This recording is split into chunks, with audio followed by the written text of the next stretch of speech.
সব কিছুর জন্য আলহামদুলিল্লাহ, আল্লাহ যা করে সব কিছু ভালোর জন্যই করে। হ্যালো এভরিওয়ান, আসসালামু আলাইকুম। আশা করি সবাই ভালো আছেন, আমিও আল্লাহর রহমতে ভালো আছি।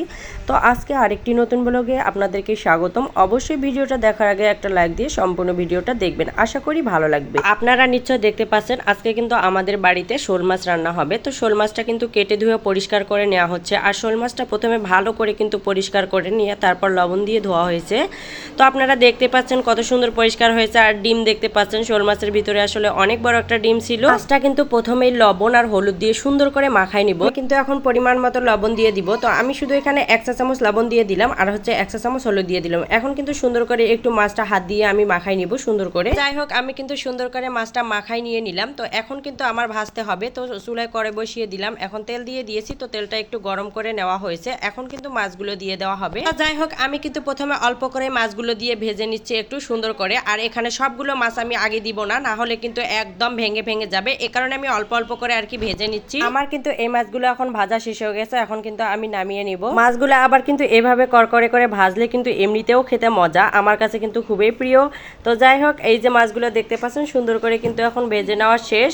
তো আমি আর অর্ধেক মাছ আছে সেগুলোও কিন্তু সুন্দর করে ভেজে নিব। যাই হোক, আমি কিন্তু এই যে সব মাছগুলো ভেজে নিলাম, ডিমটাও কিন্তু একটু ভেজে নিয়েছি। তো এবার কিন্তু আমি রান্না করে নিব। আর করকরে করে ভেজে মাছ রান্না করলে খুবই ভালো লাগে খেতে। কিন্তু মাছ ভেজে প্রথমে তেলগুলো কালো হয়ে গেছিল, এ কারণে আমি তেলগুলো চেঞ্জ করে আবার কিন্তু সুন্দর করে ধুয়ে তারপর আমি তেল দিয়ে দিলাম। তো তেলটা একটু গরম করে এখানে আমি আজকে পেঁয়াজ বাটা দিয়ে রান্না করব। আসলে পেঁয়াজ বাটা দিয়ে রান্না আমি কখনোই আপনাদের সামনে করিনি, কিন্তু আজকে করছি।